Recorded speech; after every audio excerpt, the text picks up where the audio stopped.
As a constitutional law attorney, Jenna Ellis believes in the rule of law and the importance of integrity in our elections. And she's ready to tackle the big cultural and legal issues facing America. This is the Jenna Ellis Show. Here is your host, Jenna Ellis.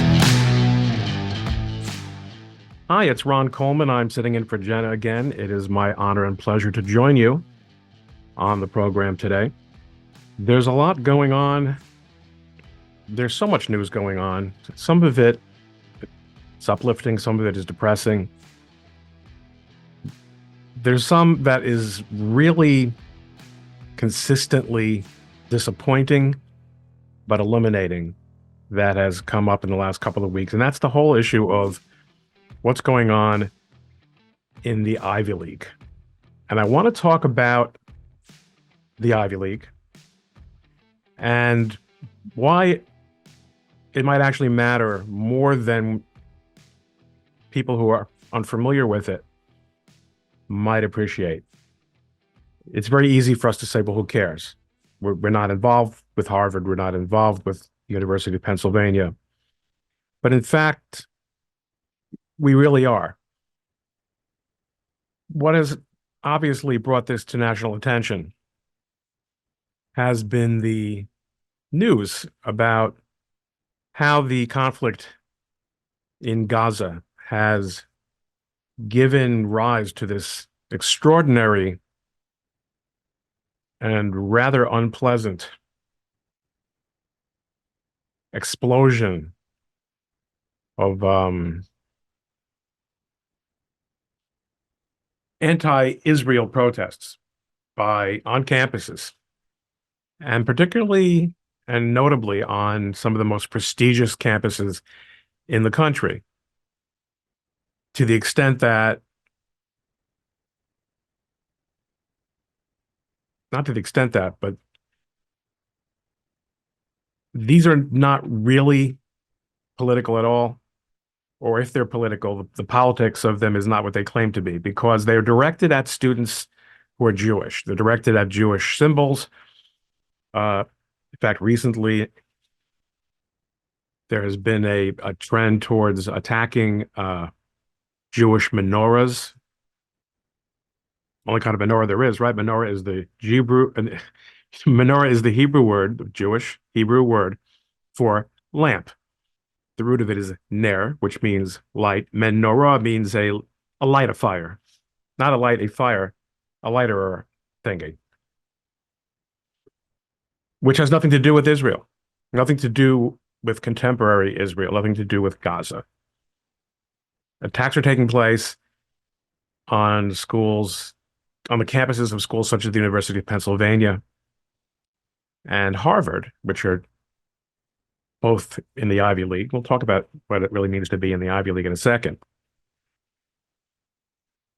And have gotten rather violent. And there have been points at which Jewish students have felt physically intimidated and have been advised by many people on campus and off, interested in their safety and well-being, to hide their identity.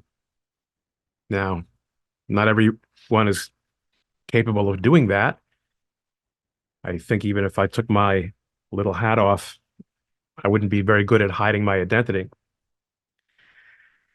But it's a shameful place. It's a shameful development that students should have this experience on these campuses.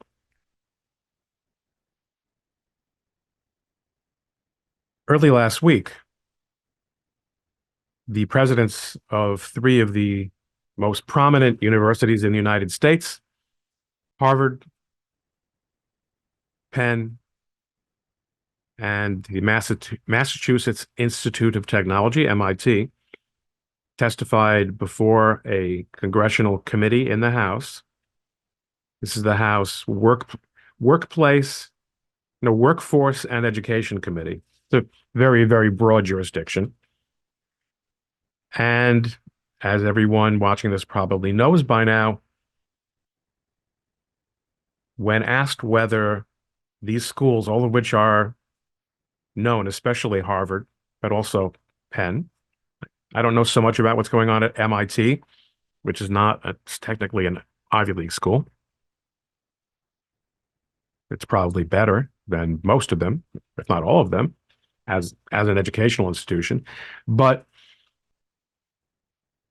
the questions that were asked included, no, I'm sorry, given given that these schools are all notorious for enforcing speech codes and for disciplining students who make others feel triggered, unsafe, threatened,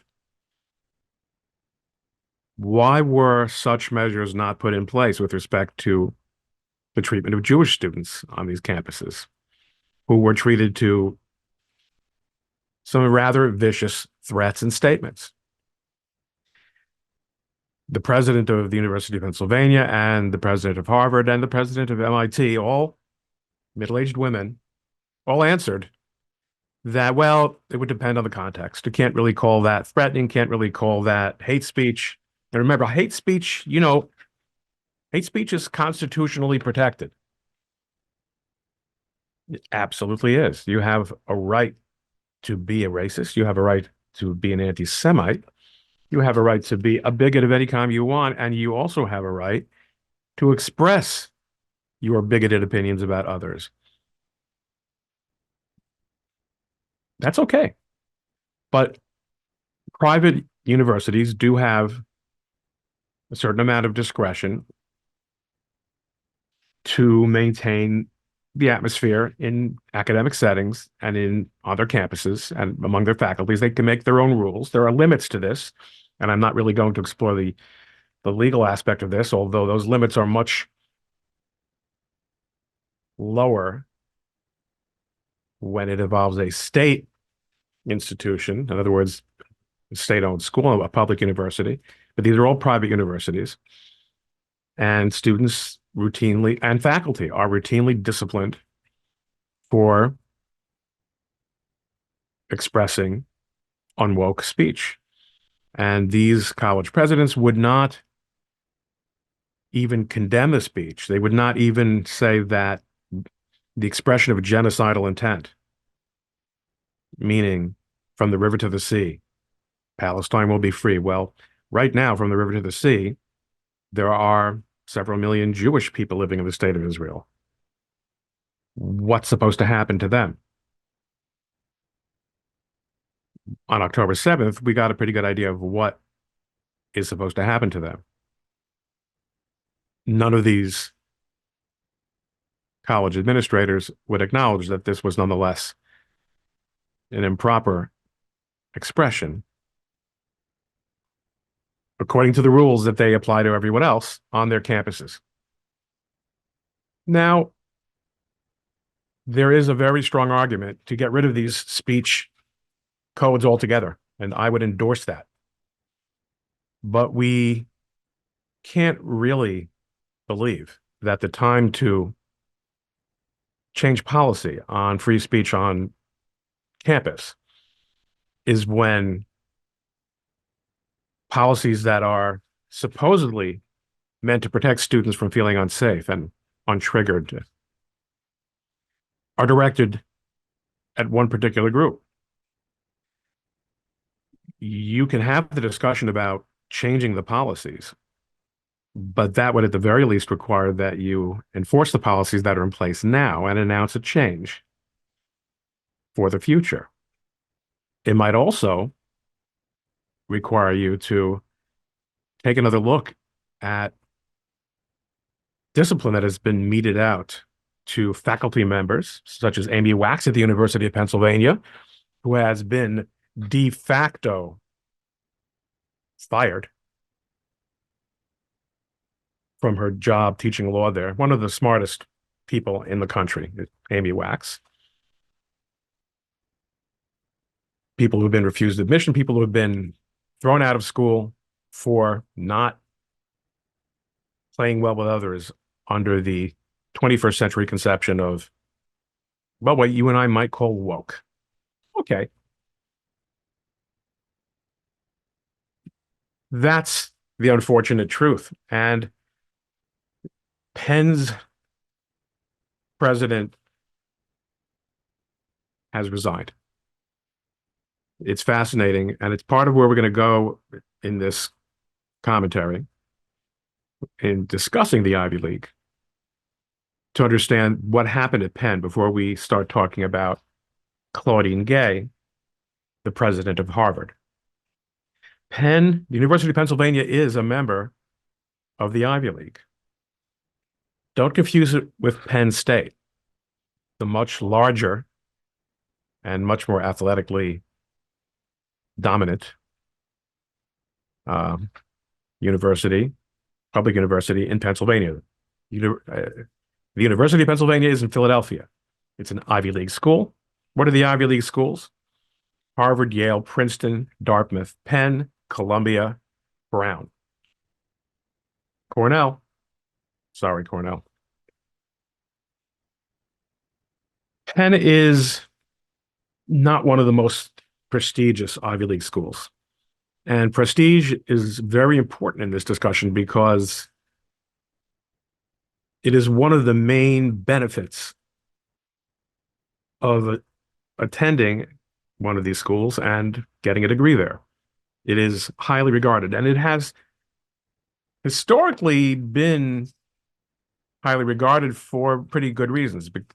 Prestige does have a tendency, and as we will see, or as we're seeing right now, not an absolute tendency, but there is a tendency to beget prestige. In other words, when people take pride in their institution, they live up to it. That's what esprit de corps is in a military organization.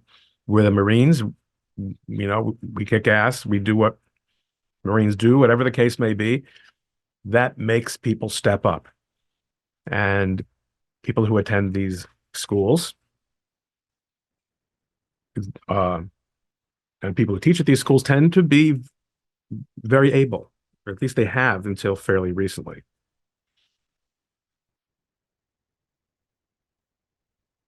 Penn, however, is, as I said, somewhat less prestigious. It is largely regarded in the Ivy League as the insurance Ivy League school. So, for example, someone who lives in my house turned down Penn to go to Hopkins because Hopkins is a better academic school and better suited her needs. One thing Penn does have, though, and Penn is a very big school and it's a wealthy school, but there's nothing more important at Penn than the Wharton School of Business. That's where Donald Trump went. The Wharton School is, along with the Harvard Business School, Chicago, a handful of other, let's say, top 5 business schools in the country, easily the gem in the crown of the University of Pennsylvania. So last week on Thursday, I believe it was on Thursday, could have been Wednesday night, but after that hearing, the board decided not to fire President McGill of the University of Pennsylvania, despite her poor performance. Let's just stipulate to that. I'm not going to get into the details of it here. I don't think anyone thought it went well. In fact, it went so poorly that the next day she put out a video clarifying and extending her remarks, as we say.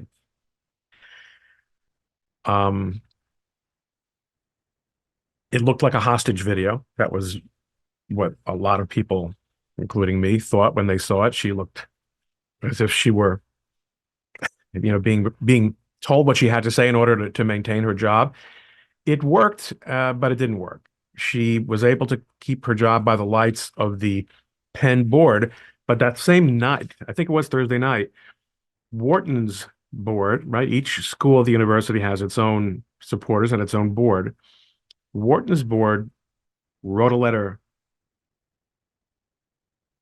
I think it was to the board at Penn, but it might have been to McGill herself, probably to the board at Penn, saying,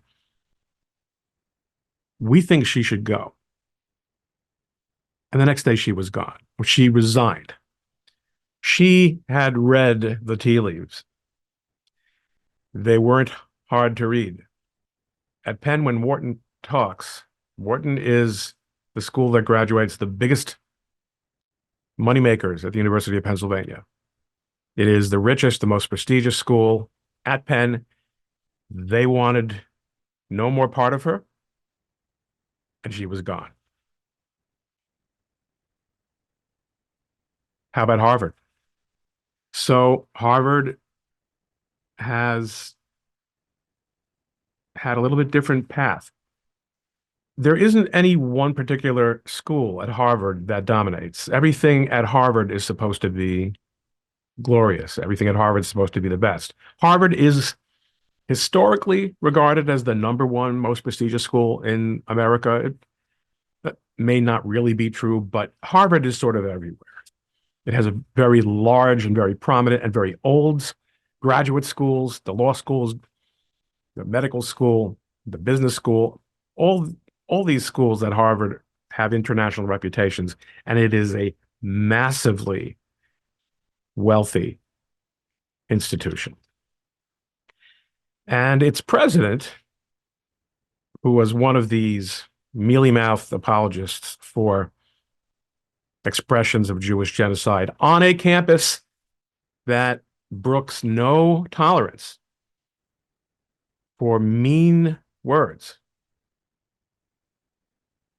Their president is a woman named Claudine Gay,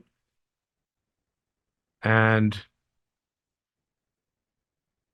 she is facing apparently no or little danger of being removed in the foreseeable future. This has surprised very few people because the only reason Claudine Gay seems to have been appointed was because she was the best fit for a predetermined ethnic, gender, and ideological model that was the only one, it has now been documented, the only model of person. Did you know that there were models of people? Oh, there very much are. You know that. Who would be considered for the presidency of Harvard. Harvard is standing behind its affirmative action president, despite not only her poor performance at that congressional hearing, but also her, what is now appearing to be, according to most people who have taken a good look at the material, a person of a very undistinguished academic track record, speaking not only mediocrity, but very likely plagiarism, a great deal of plagiarism. I myself have not looked at the materials, and I'm not an expert on the plagiarism modality, but it seems to be a problem. Okay, all right, Ron. Okay, so what? What do I care? I would never send my kids there anyway. Me neither. Me neither, but we should care.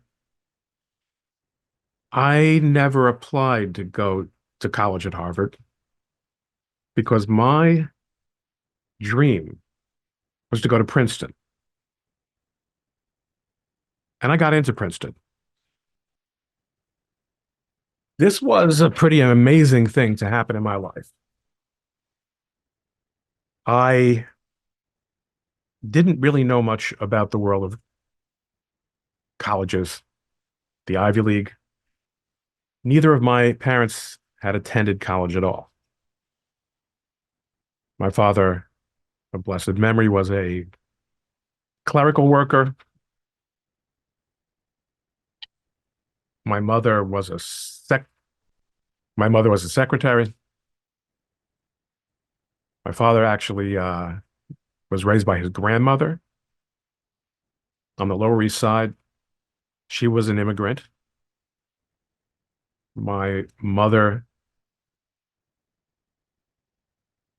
emigrated from Cuba to where her parents had emigrated from Poland, Jewish, in the 1950s. So they went from Poland in the 1950s.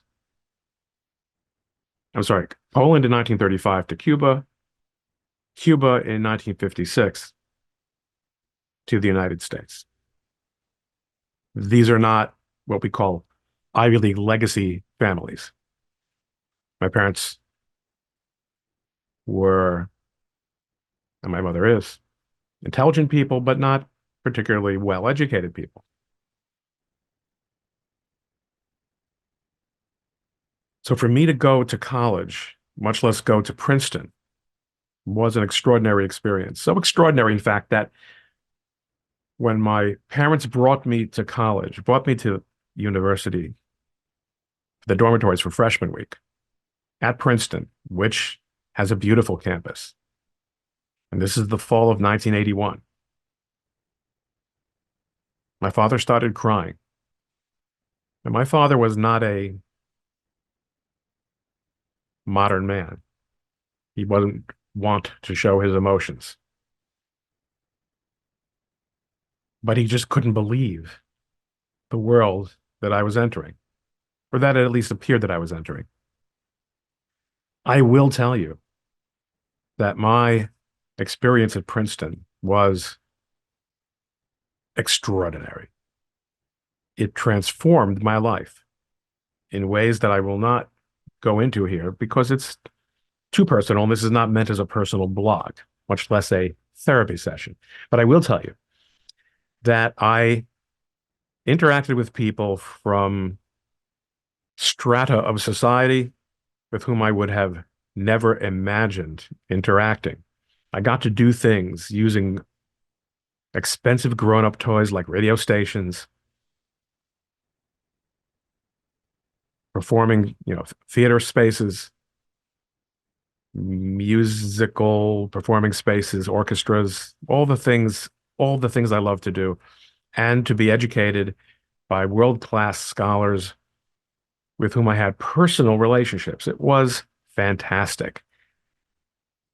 And it opened doors for me for the rest of my life. Now, I was a little bit naive, as you could expect me to be, given the background that I've explained to you, about how attending a school like this will change your life.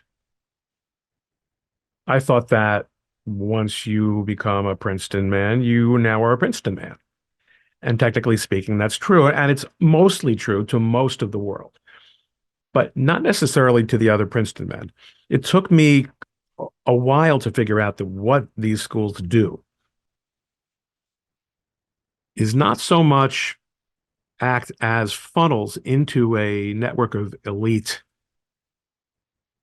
families and institutions, as act as a reinforcing mechanism. Oh, there's a certain amount of funneling. If someone wants badly enough to be accepted by people that he never knew before, from neighborhoods he's never been to before, it can be done. But it was never my interest, never even really occurred to me. So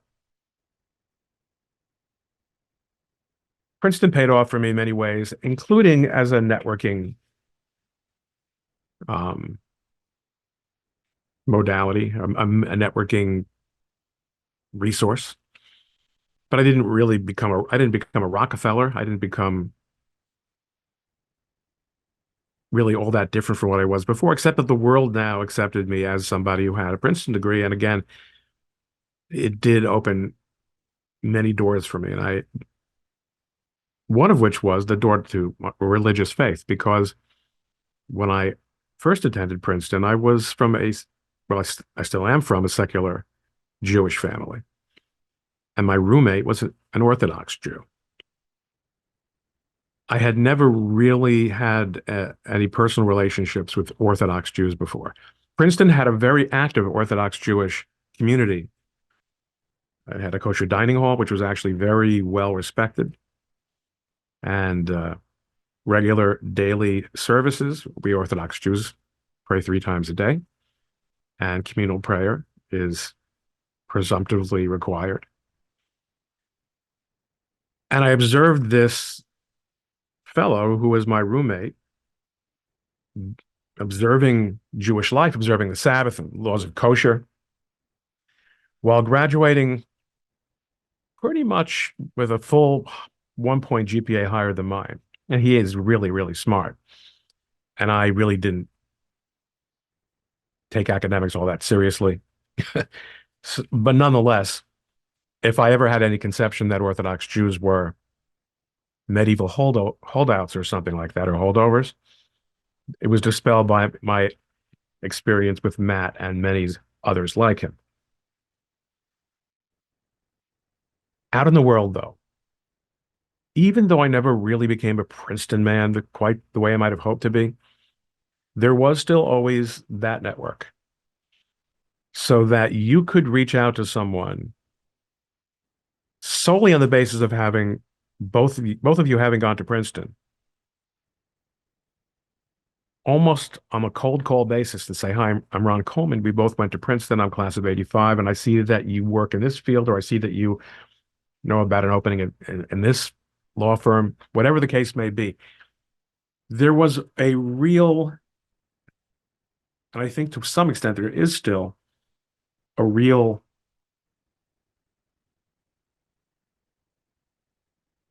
sense of kinship. And it was based entirely on the merits for me. In other words, yes, these schools historically did admit people who were legacies, whose parents, typically their fathers, in my day, had attended Princeton or whatever the school might be. And these people would get favored treatment. But that is a long way from saying that there were no uh, requirements for them, or that they were merely by virtue of being wealthy. There was no room for dummies or people who couldn't cut it academically in the Princeton that I knew in the 1980s. One of my classmates, in fact, was a woman named Michelle. What was her last name then?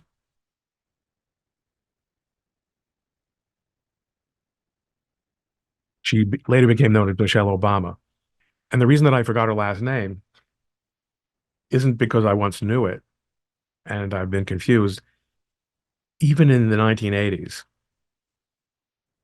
Princeton, blacks on the Princeton campus largely segregated themselves from the mainstream of campus in institutions and locations that had been more or less set aside for that.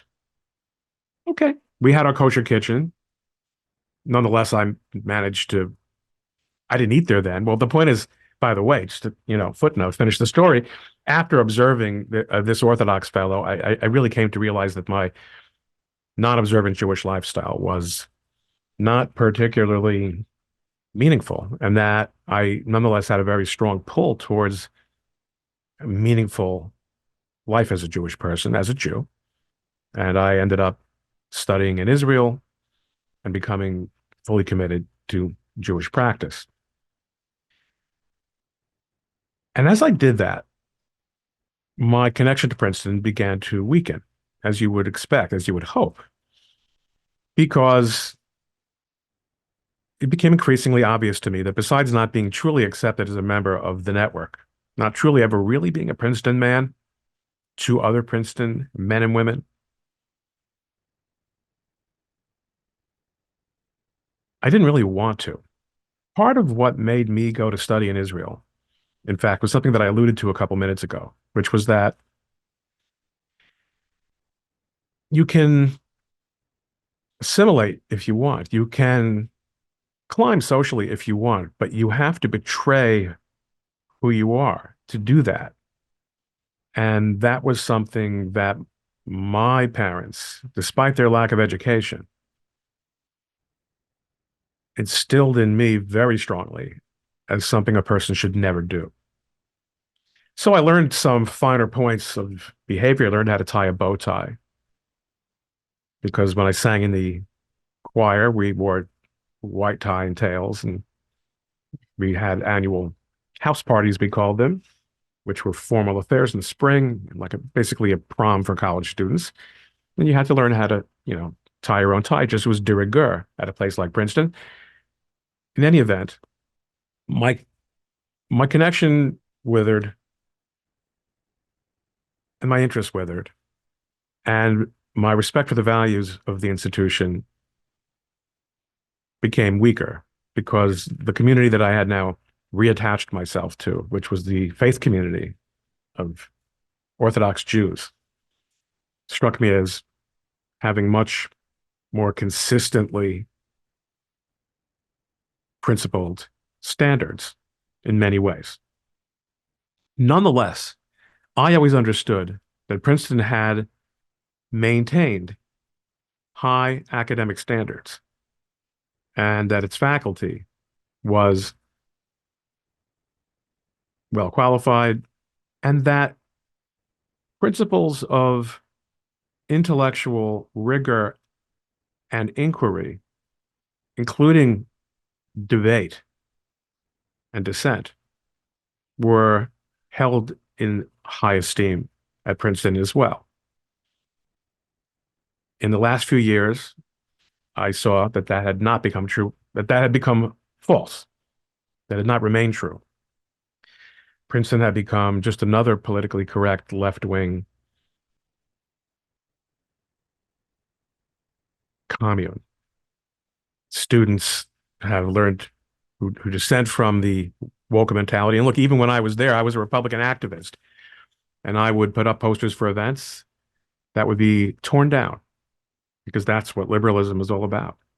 Reagan, bad, torn down.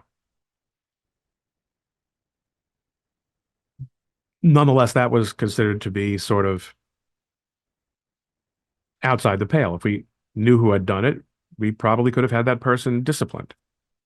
You don't bother with that.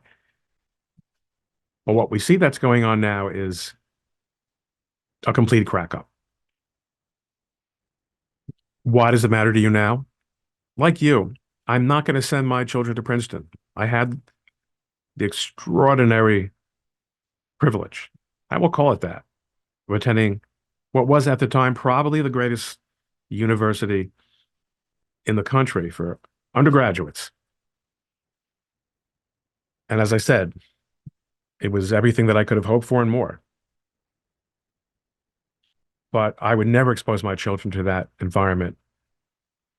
What we considered to be a wild time in the early 80s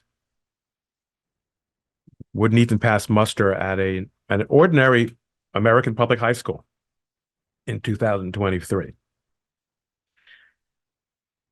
The inversion of morality, the contempt for traditional conceptions of academic performance and merit and free thought are the rule, not the exception now. And I'm grateful not to have twinned my identity with being a Princeton man any longer than I did, and to have instead chosen a truly eternal and meaningful identity for myself as an individual, as a person, and again, as a member of the Jewish people and an observant Jew. But I must still reckon with the effects of Princeton and Harvard and Yale and even Penn on the world around me. In our law firm, we hire people. We can't merely look at a resume anymore and see that someone comes from an Ivy League school and assume that they're among the best. For two reasons. One is that these schools have decided that academic performance as traditionally measured will no longer be as nearly as significant a factor in admissions decisions or grading as they once were. Moreover, any student who has been stewed, who has stewed or been stewing in that intellectual environment for the last 7 years of his life, 4 years of college, 3 years of law school, is either going to be extraordinary because he will have come out of it with still something of a clear head, or will be someone we don't want to have around for two reasons. One is because not only will we find his politics hard to tolerate, and politics unfortunately invades every space now, and certainly the workspace, and certainly the workspace in an organization like the one where I work, where politically oriented legal cases are common. But also, we have no reason to believe that such people are even capable of intellectual rigor, of dialectical thinking, which means being able to see both sides of an issue, or intellectual honesty, or even really know what hard work is. And if this is what's happening at the upper reaches in terms of prestige, in areas such as the legal profession, and believe me, it is. It's happening in terms of the quality of the recruits, the way candidates are and are not considered for advancement within the profession, and certainly in terms of who is and who is not nominated and confirmed to serve on the bench. You should shudder to think what that means for other institutions, such as the medical profession. It's bad. It's bad out there. And you knew it was bad because you saw the entire medical profession that already existed, including people my age and even a bit younger who had still been educated in the old ways, who absolutely fell down on the job when they intoned their agreement about COVID policies that were irrational, anti-scientific, ignorant, socially harmful, and cruel. We have to reckon with the existence of elites. We may want nothing to do with them, but they are called elites. Not remember, there's a difference between being a member of an elite and being an elitist. An elitist is someone who looks down his nose at others. You could still be a member of an elite and have the most gracious attitude toward other people and in every respect. But if you're the best at something, or if you're in a position that enables you to exert an unusual amount of control over something, such as by heading an institution, heading a hospital, heading a police force, heading a federal agency, you're a member of the elite. These schools have remained until just now the absolute main source of elite talent in this country. This has very little to do with the Jews. What we've learned is merely, once again, how the way people, institutions, countries deal with the Jews usually ends up revealing the way they deal with all kinds of other human beings. So the Harvard board stands behind Claudine Gay because they really have nowhere else to go. They have boxed themselves in. Penn could fire its president because she was a white woman, but a black woman who was conspicuously hired despite her lack of any distinguishing qualification is ironically the most secure employee in the entire organization. That can't last. I wish I could remember who it was who said, might have been an economist, anything that can't go on forever won't. Excuse me. Got to edit out this piece of popcorn that's stuck on my tongue here. This can't go on forever, and it won't. Supposedly, Harvard has already lost $1 billion in donations, mostly from Jewish alumni, but not entirely. It's not only because of the fact that they were disrespectful towards Jewish faculty and students in Cambridge. It's because they have revealed themselves to be undeserving of support. And that's a very good thing. We need to keep an eye on these people, folks. I've been there. I'm grateful for the opportunity that I had. Maybe many of you have as well. They're still running things. These are the people who run the FBI. These are the people who fill the Senate. These are the judges. These are the prosecutors. They're not listening to us. They listen to each other. We need to continue and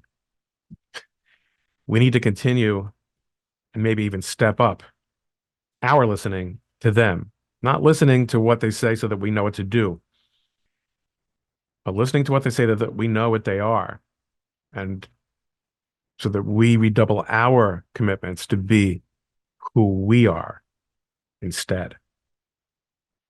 Thanks a lot for joining me. I'm Ron Coleman. I have my own podcast. It's called Culmination. It's a play on the words Coleman Nation, not nation, country, culmination, completion, like what God does on the sixth day of creation. You can look me up. I'm on X, Ron Coleman. Thanks a lot for listening to my tale and my thoughts on the topic of the poison Ivy League. Okay.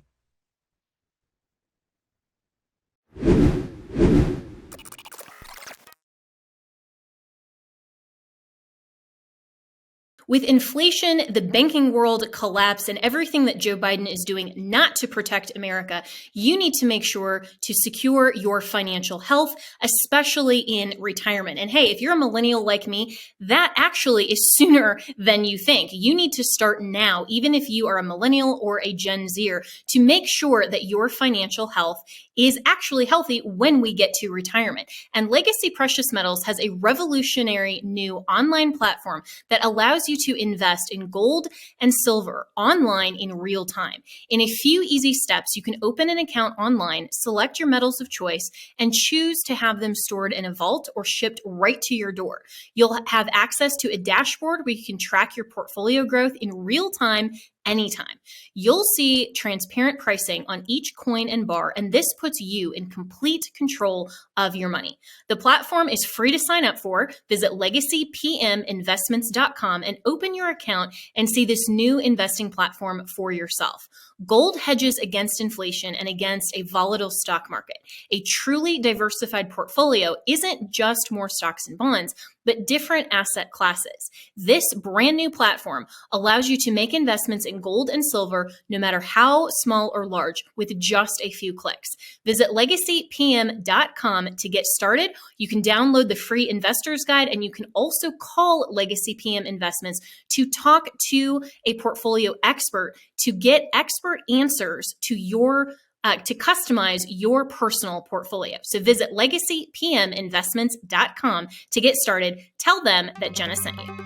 With inflation, the banking world collapse, and everything that Joe Biden is doing not to protect America, you need to make sure to secure your financial health, especially in retirement. And hey, if you're a millennial like me, that actually is sooner than you think. You need to start now, even if you are a millennial or a Gen Zer, to make sure that your financial health is actually healthy when we get to retirement. And Legacy Precious Metals has a revolutionary new online platform that allows you to invest in gold and silver online in real time. In a few easy steps, you can open an account online, select your metals of choice, and choose to have them stored in a vault or shipped right to your door.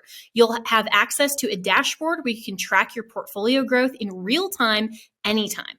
You'll see transparent pricing on each coin and bar, and this puts you in complete control of your money. The platform is free to sign up for. Visit legacypminvestments.com and open your account and see this new investing platform for yourself. Gold hedges against inflation and against a volatile stock market. A truly diversified portfolio isn't just more stocks and bonds, but different asset classes. This brand new platform allows you to make investments in gold and silver, no matter how small or large, with just a few clicks.